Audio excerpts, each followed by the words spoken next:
I never thought my own parents would stoop so low.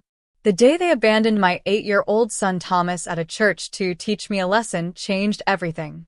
All because I refused to give my irresponsible brother $30,000 for his foolproof investment scheme. Family is supposed to protect each other, not use innocent children as pawns in their twisted games. What happened next shocked even the police officers who took our statements. Before I dive into this heartbreaking story, where are you watching from today? Drop your location in the comments and hit that like and subscribe button if you've ever had to stand up to toxic family members. Trust me, what happened 3 months later will make your jaw drop. Growing up in the Johnson household was like living in a kingdom with a clear hierarchy. My parents, Gerald and Nancy Johnson, ruled with strict control, and the roles were clearly defined from early childhood. I was the eldest, the responsible one, the one who needed to set an example. My younger brother Ethan, however, was the golden child, the cherished prince who could do no wrong. Our suburban Chicago home looked picture-perfect from the outside: manicured lawn, white picket fence, and family portraits displaying beaming smiles. But inside those walls, the family dynamics were severely imbalanced. When Ethan crashed his bike, he got a newer, better one. When I achieved straight A's, it was simply expected. When Ethan barely passed his classes, he was rewarded for trying his best. "Miranda, you need to understand that your brother needs more encouragement," my mother would say whenever I questioned the obvious favoritism. "He's sensitive. You're naturally strong." This natural strength they attributed to me became my identity by default. I learned early that I couldn't rely on my parents for emotional support, so I became fiercely independent. While other teenagers were rebelling, I was working part-time jobs, saving money, and planning my escape through education.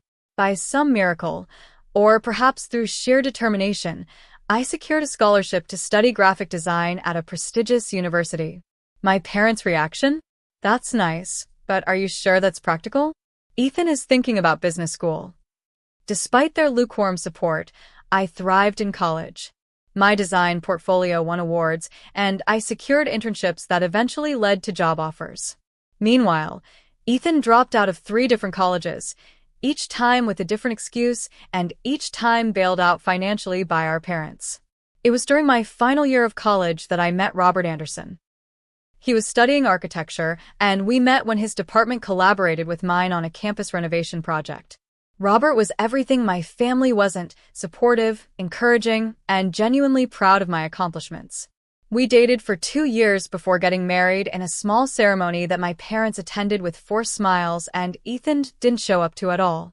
Robert and I built a life together based on mutual respect and support. When we decided to have a child, it felt like we were creating the family we both deserved. Thomas came into our world 8 years ago, bringing joy I never thought possible. My parents finally seemed interested in my life, but only through their new role as grandparents. Then tragedy struck. 2 years ago, Robert was involved in a construction site accident. A structural failure that should never have happened took his life instantly. The world I had carefully built came crashing down around me and 6-year-old Thomas. Grief threatened to swallow me whole, but Thomas needed me. So I pushed through the pain, working twice as hard to maintain our graphic design business while being both mother and father to our son. My parents offered minimal support, occasional babysitting, and obligatory holiday invitations, while focusing most of their energy and resources on Ethan's latest ventures. Despite everything, I maintained a strained relationship with my parents for Thomas's sake. He deserved to know his grandparents, and they seemed to genuinely care for him, even if their love came with conditions I couldn't quite articulate. Meanwhile, Ethan's pattern of financial irresponsibility continued into adulthood. There was the food truck venture that lasted 3 months, the revolutionary app that never made it past the concept stage, and the house-flipping business that flopped spectacularly. Each failure was cushioned by our parents' financial support, draining their retirement savings bit by bit. Family gatherings became increasingly tense affairs. While Thomas played innocently, oblivious to the undercurrents, I would overhear snippets of conversations about Ethan's next big thing. My parents aged visibly with each passing year, the stress of supporting their middle-aged son taking its toll. You could help your brother, my father mentioned during last Thanksgiving as we washed dishes. You're doing well with your business. Dad, I'm a single mom running a small design studio. I'm not a bank, I replied, trying to keep my voice level. Family helps family, Miranda. You've always been so selfish with your success. I let the comment slide, as I had countless times before. For Thomas's sake, I smiled through the tension, never imagining how quickly things would deteriorate in the coming months. It was a rainy Tuesday afternoon when Ethan showed up unannounced at my home office. Thomas was at school, and I was in the middle of a deadline for an important client. My brother's unexpected appearance, complete with designer clothes that I knew he couldn't afford, immediately set off warning bells. Miranda, my favorite sister, he exclaimed, arms wide for a hug I reluctantly returned. I'm your only sister, Ethan, I pointed out, gesturing toward the kitchen.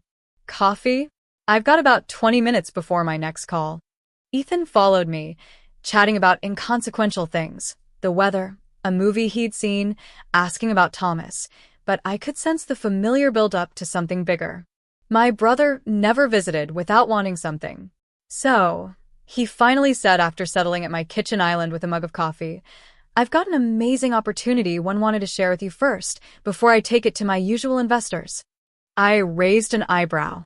Usual investors? You mean Mom and Dad? He waved dismissively. This is different.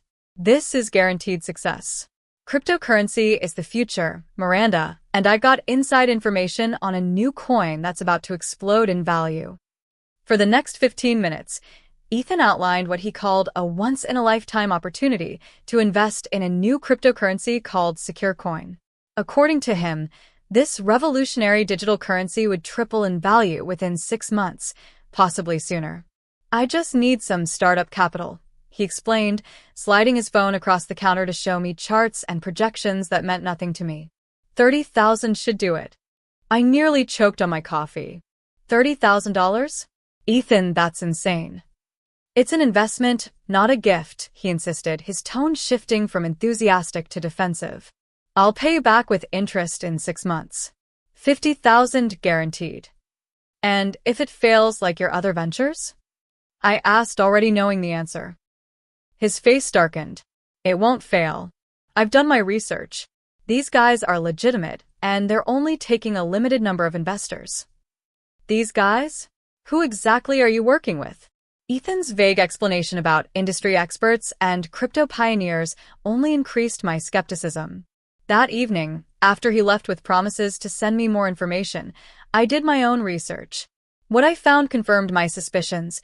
Secure Coin had all the hallmarks of a potential scam, with anonymous founders and promises of returns that defied market logic. The next day, Ethan called repeatedly until I answered. So? Are you in? He asked, bypassing any greeting. I'm sorry, Ethan, but I can't loan you that kind of money, I said firmly. Everything I've found about Secure Coin raises red flags. I think you should reconsider. What followed was a tirade of accusations. I was selfish, unsupportive, and jealous of his potential success. When emotional manipulation didn't work, he switched to threats. Fine. I'm going to tell Mom and Dad how you refuse to help family when you have the means. You've always been their disappointment anyway. Ethan, I'm a single mother with a mortgage and a business to run. Robert's life insurance went into Thomas's college fund. I don't have $30,000 to gamble on your latest scheme. He hung up without responding, and the fallout was immediate.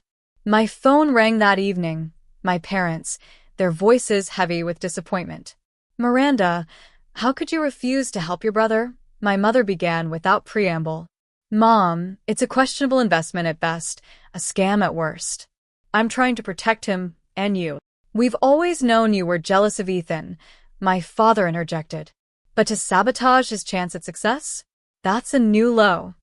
Over the next few days, the calls continued, each one more accusatory than the last. I stood my ground, even offering to help Ethan review legitimate investment opportunities instead. My suggestions fell on deaf ears. The final conversation happened exactly 1 week after Ethan's initial visit. My father called, his voice cold and threatening. Your mother and I have decided to help Ethan ourselves. We're taking a second mortgage on our house because that's what family does. We support each other. Dad, please reconsider. I've looked into this company and… We don't need your advice, he interrupted. But remember this, Miranda. Family takes care of family. You've chosen to abandon your responsibilities to this family, and there will be consequences. You'll learn your lesson. The line went dead, and I stared at my phone in disbelief. The threat seemed hollow. What consequences could there possibly be for refusing to loan money I didn't have for an investment I believed was fraudulent? I dismissed it as typical emotional manipulation and focused on my work and Thomas. Little did I know that their idea of consequences would involve my innocent child. The school dismissal bell had rung 20 minutes ago. I stood outside Thomas's elementary school, my heart racing faster with each passing minute. The playground had emptied, the crossing guard was preparing to leave, and there was still no sign of my son. Mrs. Anderson? Thomas's teacher, Brenda Wilson, approached with concern etched on her face. Is everything okay? Thomas was picked up early today. My blood ran cold. What? By whom? Your parents, she replied, confusion clear in her expression. They had the family pickup authorization you filed at the beginning of the year. They said there was a family emergency. The world tilted beneath my feet. I hadn't spoken to my parents since our heated argument about Ethan's investment scheme. Why would they pick up Thomas without telling me? I called my parents repeatedly as I drove home, hoping to find them and Thomas there. No answer. Their house? No answer. My calls went straight to voicemail.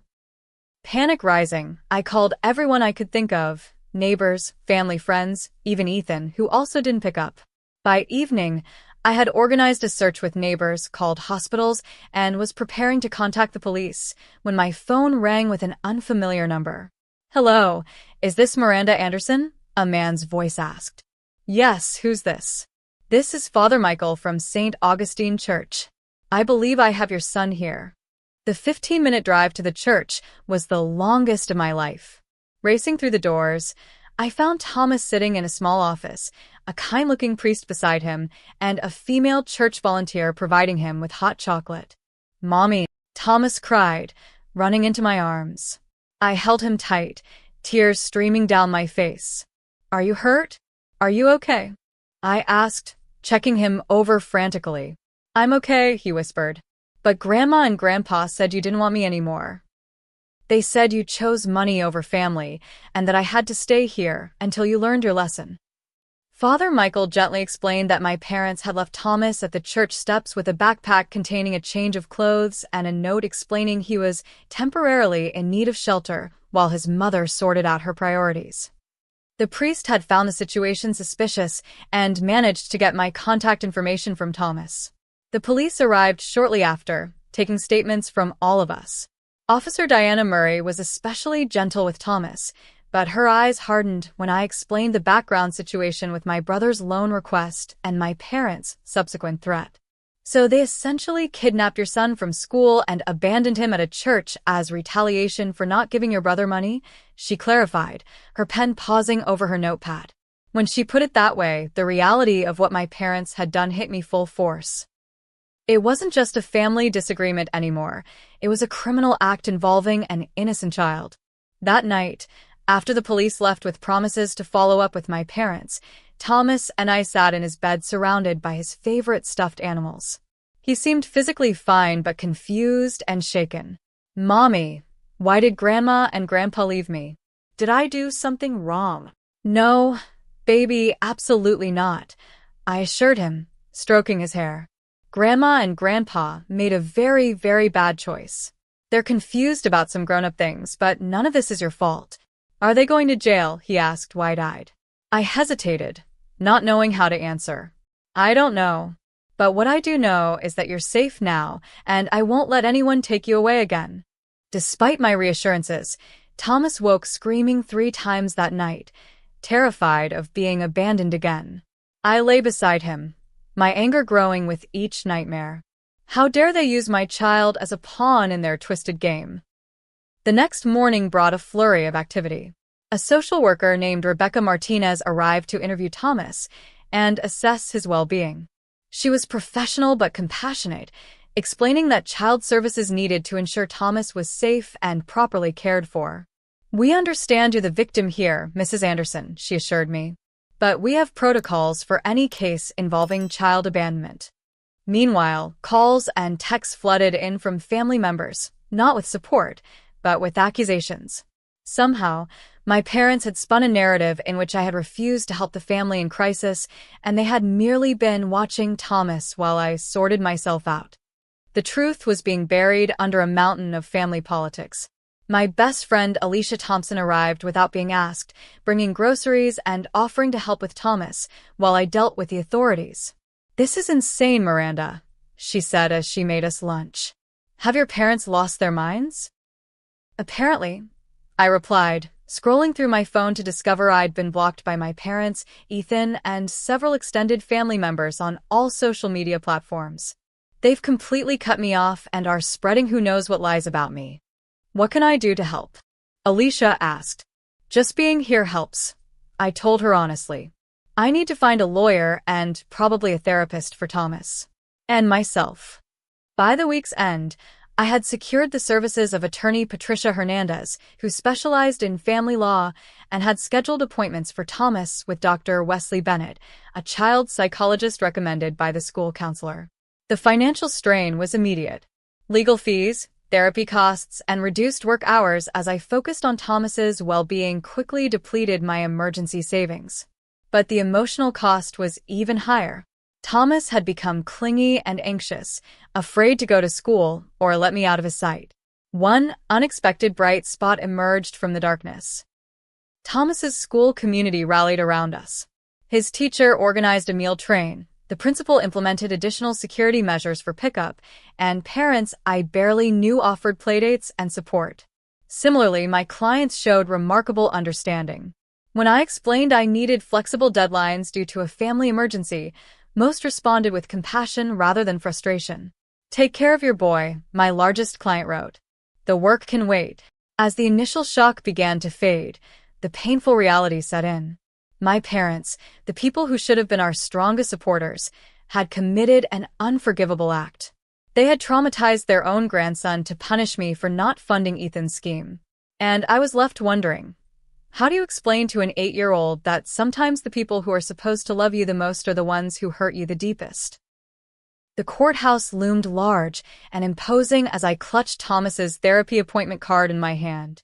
Attorney Patricia Hernandez had called an emergency meeting to discuss filing formal charges against my parents. The weight of the decision pressed on my chest like a stone. "You understand that once we file these charges, there's no turning back," Patricia explained, her office filled with family law certificates and children's drawings from grateful clients. "Child abandonment is a serious offense. Your parents could face jail time." "They left my 8-year-old at a church with a backpack and walked away," I replied, my voice steadier than I felt. "They told him I didn't want him anymore. They traumatized him to punish me." Still, my finger hesitated over the signature line. These were my parents, flawed and misguided as they were. The complexity of emotions swirling through me made it hard to breathe. "Take your time," Patricia said gently. "This is a big decision." "What would you do?" I asked her. She removed her glasses and leaned forward. "Miranda, I can't answer that for you. But I can tell you that in my 20 years of practice, I've never seen children recover from trauma by pretending it didn't happen." I signed the papers. That afternoon, Thomas sat across from Dr. Wesley Bennett, carefully constructing a scene with toy figures. His therapy sessions had become the anchor of our weeks. "Thomas has placed the child figure inside a box today," Dr. Bennett noted quietly to me as we observed. "He's processing feelings of abandonment through symbolic play." "Is he getting better?" I whispered. "Healing isn't linear," he replied. "But he's expressing his feelings rather than internalizing them, which is positive. He's a resilient boy." Resilient or not, Thomas's nightmares continued. He would wake screaming, convinced his grandparents were taking him away again. School mornings became battles of tears and anxiety. His teacher reported he rarely played with friends at recess anymore, preferring to stay close to supervising adults. While Thomas fought his internal battles, I faced external ones. The charges against my parents had sparked a family civil war. Cousins I'd grown up with sent scathing messages about tearing the family apart. My Aunt Catherine, who had always seemed kind, left a voicemail calling me ungrateful and vindictive. The silence from others hurt just as much as the attacks. People who had been at every holiday gathering, who had watched Thomas grow up, suddenly couldn't find the courage to reach out. Then came an unexpected ally. My father's sister, Aunt Helen, whom I'd rarely seen since childhood due to some old family rift, called me out of the blue. "Miranda, it's Helen. I heard what happened through the grapevine, and I wanted you to know you're doing the right thing." We met for coffee the next day, and Helen revealed generations of toxic family patterns I'd never known about. "Your father was the golden child too," she explained. "Our parents drained their savings supporting his failed ventures while telling me I needed to stand on my own 2 feet. Sound familiar? Too familiar, I admitted. I cut contact after they refused to help with my husband's medical bills, but gave your father money for a boat the same month. Best decision I ever made." She reached across the table and squeezed my hand. Breaking the cycle is hard, but necessary. Helen's support fortified me for what came next, the first court appearance. Walking into the courtroom and seeing my parents sitting with their lawyer felt surreal. They looked smaller somehow, older, but their expressions showed no remorse. My mother wouldn't meet my eyes. My father stared straight ahead, jaw set in familiar stubbornness. The proceedings were brief, but excruciating. Statements were read, including Father Michael's account of finding Thomas abandoned on church property. My parents pleaded not guilty, their lawyer arguing they had left Thomas in a safe haven, out of concern for his well-being while I was having a personal crisis.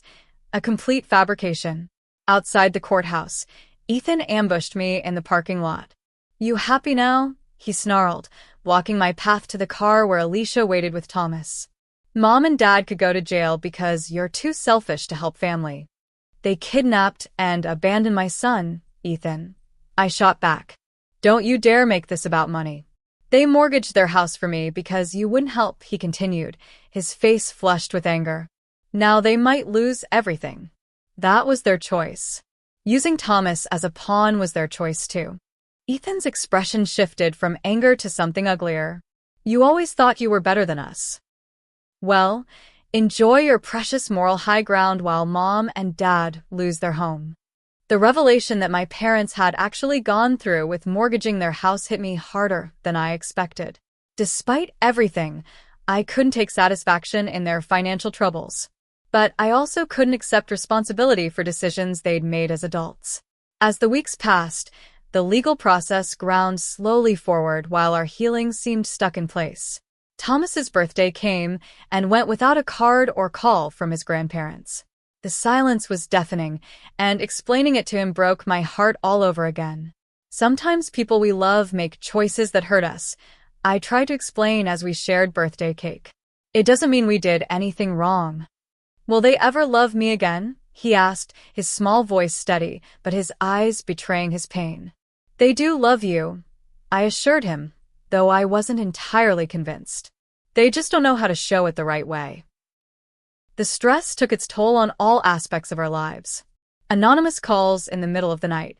A brick through our living room window with a note calling me a family destroyer.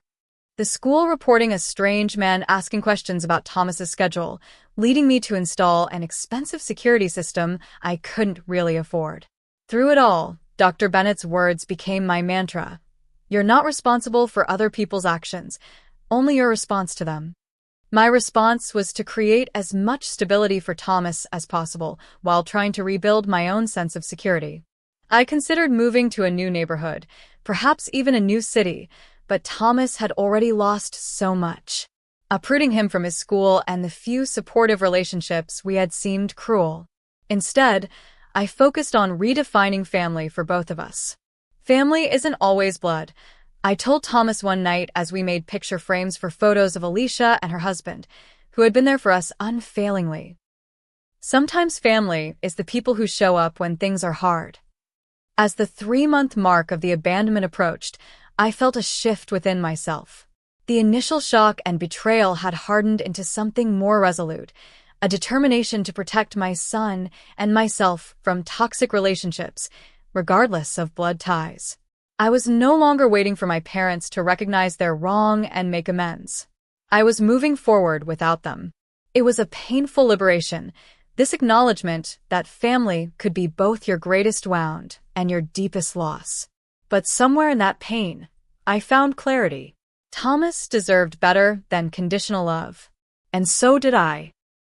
I was reviewing client designs when the news alert flashed across my laptop screen. Major cryptocurrency scam busted. Investors lose millions. With trembling fingers, I clicked the link, already knowing what I would find. The article detailed a sophisticated fraud operation centered around SecureCoin, the very investment Ethan had been so desperate to join. Federal agents had arrested the ringleaders, who had allegedly swindled over $20 million from unsuspecting investors with promises of astronomical returns. My phone rang almost immediately. It was Patricia. "Have you seen the news?" she asked without preamble. "I'm looking at it now," I replied, scanning the article for any mention of Ethan's name. "The FBI wants to speak with you," she continued. "Apparently your brother's name has come up in their investigation." My stomach dropped. As a victim or a perpetrator? They wouldn't say over the phone. "They're sending an agent tomorrow morning."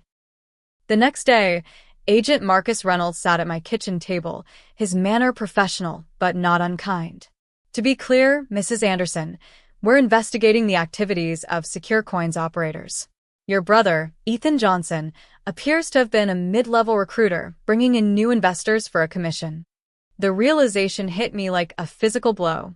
So, he wasn't just investing himself. He was recruiting others? Including me? "We believe so. The $30,000 he attempted to secure from you would have qualified him for a higher commission tier." Agent Reynolds flipped through his notes. "Did he mention specific return percentages? Guarantees of profit?" I nodded, recalling Ethan's enthusiastic pitch. He promised it would triple in 6 months. "Classic red flag," the agent noted. "No legitimate investment can guarantee those returns." After answering the FBI's questions, I sat in stunned silence. Ethan hadn't just been duped, he had actively participated in duping others. Had my parents known? Had they given him their house equity, knowing it was for a scam? My questions were partially answered the following week when Patricia called with news. "Your parents' house is in foreclosure," she said. "Apparently, they missed several mortgage payments." "The money they gave Ethan," I breathed. "Likely. Miranda, this doesn't change anything legally regarding Thomas, but I thought you should know." I thanked her and hung up, conflicted emotions swirling within me. Part of me felt vindicated. Their choice to support Ethan's scheme had consequences, just as they'd warned me about consequences for not helping family. But another part felt a deep sadness for the spiral of poor decisions that had led to this point. 2 days later, a knock at my door revealed my father standing on the porch, looking haggard and aged beyond his years. "Dad," I said, automatically stepping forward before catching myself. Thomas was at a playdate with Alicia's son, thankfully not home to witness this unexpected visit. "Miranda," he replied, his voice lacking its usual authoritative tone. "May I come in?" Against my better judgment, I let him in, leading him to the living room but deliberately choosing separate seats. "What do you want?" I asked, not bothering with pleasantries. He looked around, taking in the home I'd built with Robert, now maintained alone. "The bank is taking the house," he said finally. "Your mother is staying with your cousin Susan for now." "I heard," I replied, waiting for whatever came next. "It wasn't supposed to happen like this," he continued, staring at his hands. "Ethan assured us the investment was solid. Time-sensitive. A sure thing." "Nothing is a sure thing, Dad. Especially not when it promises to triple your money in 6 months." He looked up sharply. "You knew it was a scam, didn't you? That's why you wouldn't give him the money." "I suspected it was too good to be true, yes." I tried to warn you. You could have tried harder, he snapped, a flash of the old Gerald Johnson breaking through his defeated demeanor. Like you tried harder to not kidnap and abandon my 8-year-old son? I retorted, anger rising. What are you really doing here, Dad? His shoulders slumped. We need help, Miranda.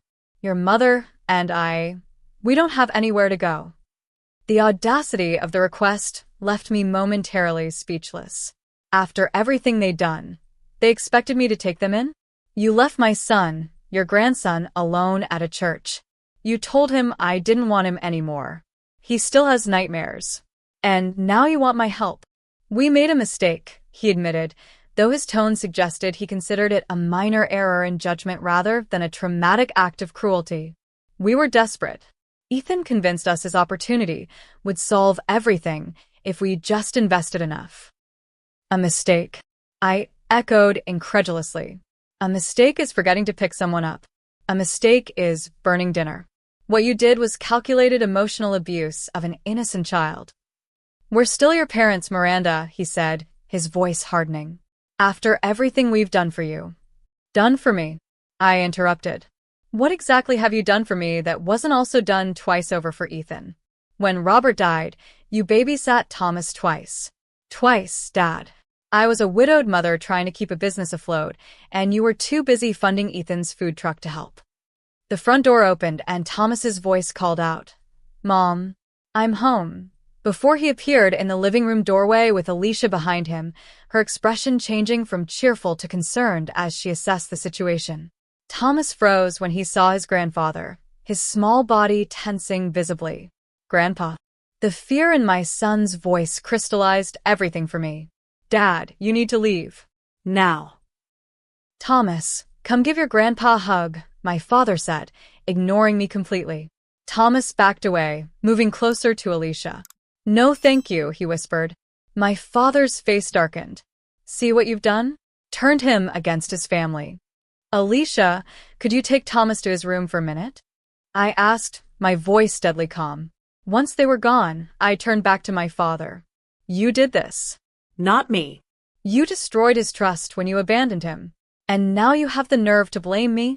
Your mother and I need somewhere to stay, Miranda. Just until we figure things out. No, I said firmly. I'll not bring that toxicity back into our lives. Thomas deserves better. I deserve better. So, you'll abandon your own parents? After all we've sacrificed for this family? I'm not abandoning you. I'm establishing boundaries. There's a difference. He stood, anger replacing his earlier dejection. Your brother was right about you. Always thought you were better than the rest of us. As he walked toward the door, I called after him. Dad, I do hope you and Mom land on your feet. But it won't be by using me or Thomas ever again. After he left, I sat with Thomas, explaining as best I could that sometimes adults make bad choices when they're scared or angry. Like when I hit Joey last year when he took my action figure? Thomas asked. Something like that, I agreed. But bigger. Grandma and Grandpa made very big mistakes, and now they have to deal with those consequences. Are they going to be homeless? He asked, his compassion showing through despite his fear. No, sweetie. They have other family helping them, but they won't be staying with us. Good, he said quietly. They scare me now. His simple honesty broke my heart all over again. Later that evening, an anonymous email arrived in my inbox with the subject line, Your brother knew. The attached documents showed correspondence between Ethan and the Secure Coin founders, discussing recruitment strategies and commission structures. Most damning was an email where Ethan specifically mentioned getting his parents to remortgage their house, with a chilling line, They're good for at least $150,000. Working on my sister too, but she's more skeptical. I forwarded the evidence to Patricia, who confirmed it should go to the FBI. But before I did, I faced an ethical dilemma. Should I warn my parents that their golden child had knowingly led them into financial ruin? The decision was complicated by the knowledge that they would likely never believe me over Ethan. Some family dynamics never change, no matter how much evidence exists to the contrary. After consulting with Patricia and Dr. Bennett, I decided to arrange a family meeting on neutral ground. Patricia offered her office conference room, with the additional security of her staff nearby if needed. The FBI investigation into Secure Coin was proceeding, but Agent Reynolds agreed to delay interviewing my parents until after our meeting. "You're not obligated to give them this courtesy," Patricia reminded me as we prepared the conference room. "They certainly didn't extend any to you or Thomas." "I know," I sighed.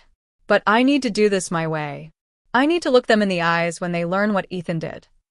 She nodded, understanding my need for closure, if not agreeing with my methods. My parents arrived first, looking worn and diminished.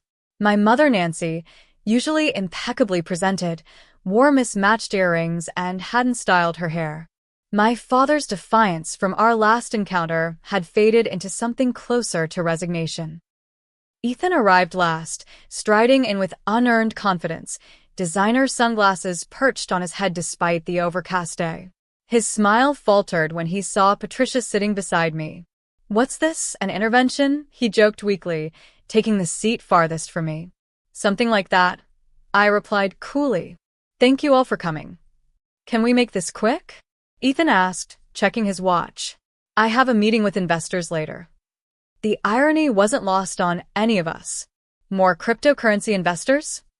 I asked, opening my laptop. "Like the ones from Secure Coin?" His expression flickered briefly before settling back into practiced nonchalance. "That situation was unfortunate. I was a victim too, you know." "Were you?" I turned my laptop around, displaying the first email I'd received. "Because these communications suggest otherwise." My mother gasped as she read the screen. "What is this?" Evidence that Ethan wasn't just an investor in Secure Coin. He was actively recruiting new victims, including his own family, for commission. "That's absurd," my father blustered, though he leaned forward to read the emails. "Where did you get this?" "It was sent to me anonymously," I explained. "I've verified its authenticity with a digital forensics expert. It's real." Ethan's facade cracked. "Those are taken out of context. Everyone was going to make money." "Except it was a Ponzi scheme," I countered. "The only people making money were the founders and their recruiters. Like you." My mother's hand trembled as she pointed to the line about remortgaging their house. "You knew? You knew we might lose our home." "Mom, I was trying to help," Ethan pleaded. "If you had invested sooner, before the feds got involved." "The feds?" My father's face paled. "The federal government is investigating this?" "The FBI has already arrested the ringleaders," I confirmed. "Agent Reynolds wants to speak with all of you." I convinced him to wait until after this meeting. The revelation hit like a thunderclap. My mother began to cry silently while my father stared at Ethan with dawning comprehension. "We gave you everything," he said quietly. "Our savings. Our house. Our retirement." Ethan's demeanor shifted from defensive to desperate. "It wasn't supposed to collapse like this. I was going to make it right before anyone found out." "With what money?" I asked. "The money you were trying to get from me? More victims?" He had no answer for that. My father turned to me, his expression unreadable. "Why are you showing us this? To gloat? To say, 'I told you so'?" "No," I said firmly. "I'm showing you this because despite everything, you're still my parents. You deserve to know the truth before the FBI interview. And because I wanted you to understand that when I refused to give Ethan money, I was trying to protect all of us, including him." "So what now?" my mother asked, dabbing at her eyes. "Are we supposed to thank you for this revelation?" Her bitterness stung, but didn't surprise me. Decades of family dynamics wouldn't change in one meeting. "Now we discuss how we move forward," I said, straightening my shoulders. "I've prepared a document outlining my terms for any future relationship between us and Thomas." I distributed copies of a simple agreement Patricia had helped me draft. It outlined basic expectations: no unsupervised contact with Thomas until he personally requested it, family therapy with Dr. Bennett before any regular visitation could resume, a formal apology to Thomas, and their cooperation with the FBI investigation. "This is ridiculous," my father scoffed, pushing the paper away. "We don't need your permission to see our grandson." "Actually, you do," Patricia interjected professionally. Given the documented abandonment, any court would grant Miranda full discretion over contact between you and Thomas. You're punishing us for one mistake, my mother protested. It wasn't a mistake, I corrected her. It was a choice. A deliberate choice to use an innocent child as a weapon. And it wasn't just one incident. It was the culmination of a lifetime of choices that prioritized Ethan over everything, including your own financial security and Thomas's emotional well-being. I took a deep breath before continuing. I'm offering conditional forgiveness and a path forward. Whether you take it is your choice. But understand this. I will never again allow Thomas to be collateral damage in this family's dysfunction. My father stood abruptly. We're not signing this. Come on, Nancy.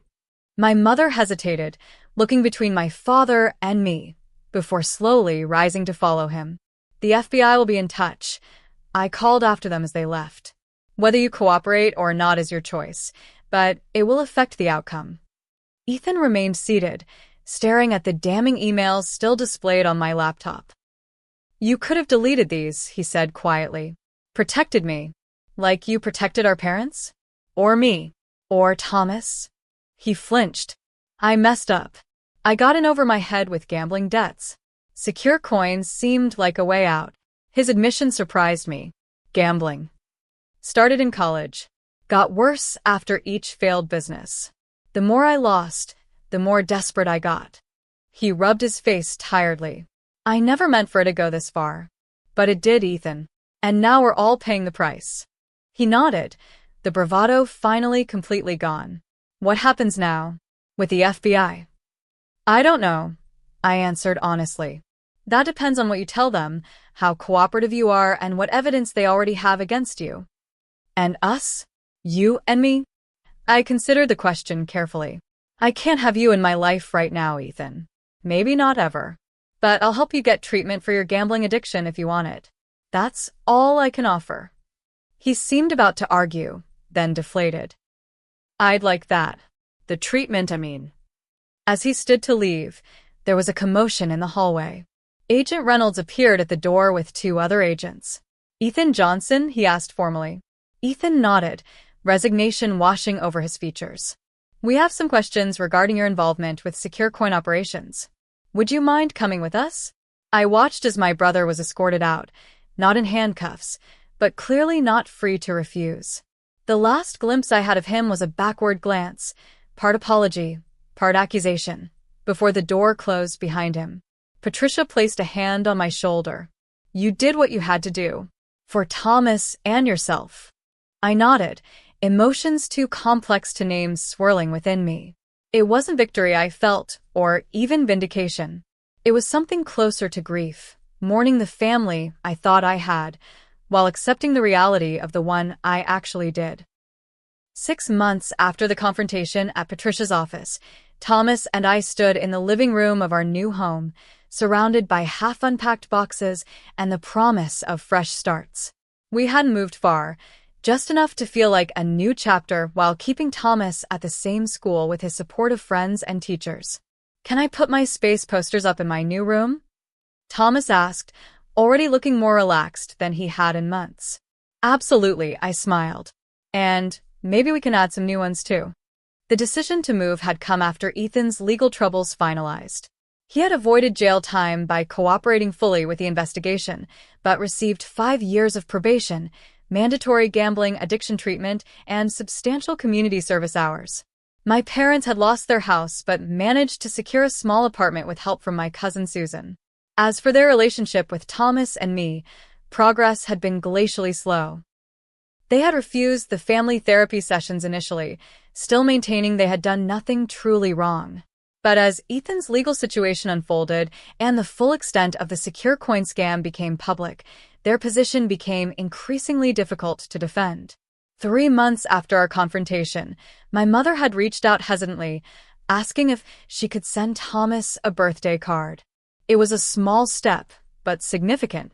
The card arrived with no manipulation or guilt-tripping, just a simple message of love and a modest gift card. Thomas had studied the card carefully before asking, "Does this mean Grandma isn't mad at me anymore?" "She was never mad at you, buddy," I assured him. Adults sometimes make bad choices when they're upset, but that doesn't mean it was your fault. Dr. Bennett had been invaluable in helping Thomas process his feelings about his grandparents. He's developing healthy boundaries, he explained during one of our update sessions. He's not afraid to express what makes him uncomfortable, which is remarkable progress for a child his age. That progress manifested in Thomas requesting a supervised visit with my mother after receiving 2 more similarly appropriate cards. We met at a neutral playground with Dr. Bennett present. The visit lasted only 30 minutes, but ended without tears or trauma. A small victory we celebrated with ice cream afterward. My father remained more resistant, his pride preventing him from acknowledging the damage done. We had spoken briefly on the phone twice, conversations that remained stilted and surface level. His journey would be longer, if it happened at all. The most unexpected development had been a letter from Ethan, sent from his treatment facility 3 months into his program. I'm working through the 12 steps, he had written. Making amends is part of that process, but I know words aren't enough for what I've done. I'm not asking for forgiveness. I just want you to know I'm finally facing my addiction and the damage it's caused. I had read the letter several times, unsure how to respond. Finally, I sent a brief note acknowledging his effort and wishing him success in his recovery, making no promises about our future relationship. Professionally, things had taken a surprising turn for the better. The focused attention I'd given my business during this difficult period, perhaps as a form of control in an otherwise chaotic time, had resulted in new clients and recognition in the design community. I had even hired an assistant, allowing me to maintain a healthier work-life balance. Mom, can we invite Auntie Alicia and Uncle James for dinner once we're unpacked? Thomas asked, interrupting my thoughts as he carefully arranged his books on a new shelf. That's a great idea, I agreed. And maybe we can ask them about being your godparents officially?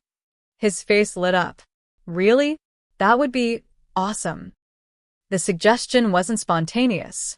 Alicia and James had been our rock throughout the ordeal, providing practical and emotional support without hesitation.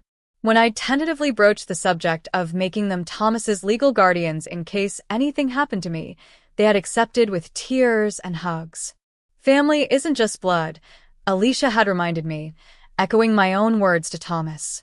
That philosophy had become the foundation of our rebuilding.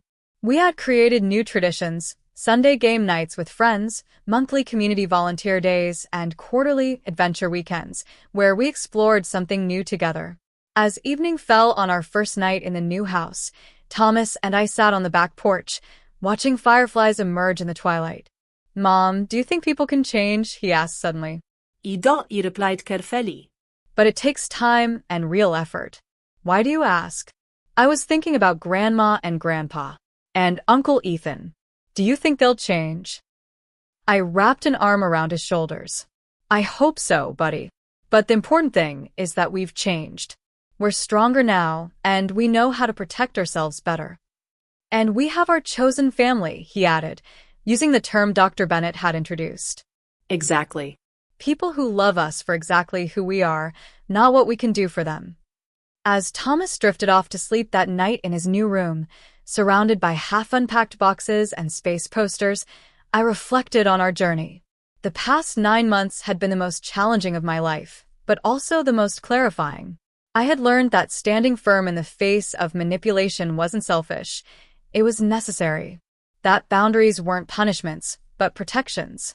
That family could be both your deepest wound and your greatest healing, depending on who you included in that definition. Most importantly, I had shown Thomas that love doesn't require sacrificing your self-respect or safety. That lesson alone was worth every painful moment of our ordeal. 2 weeks after moving in, we hosted a housewarming gathering. Alicia and James, neighbors from our old community, colleagues who had become friends, Thomas's teacher Brenda, Dr. Bennett and his wife, even Aunt Helen, who had become a regular presence in our lives. The house filled with laughter and genuine warmth. As I looked around at the faces of our chosen family, I felt a sense of peace I hadn't experienced in years. The journey wasn't over. Healing rarely follows a neat timeline, but we were moving forward on our own terms, surrounded by people who truly had our best interests at heart. And that, I realized, was the greatest lesson in all of this. True family protects each other, supports each other, and loves without conditions or manipulation. Sometimes you're born into that kind of family. And sometimes, like Thomas and me, you have to build it yourself. I'm curious what you would have done in my situation. Would you have pressed charges against your parents for abandoning your child? Would you have given your brother the money he asked for? Share your thoughts in the comments below, and if you found this story meaningful, please like and subscribe to hear more real-life experiences. Remember, sometimes creating boundaries isn't about cutting people off. It's about protecting what matters most. Thank you for listening to our journey, and I hope it helps anyone facing similar family challenges.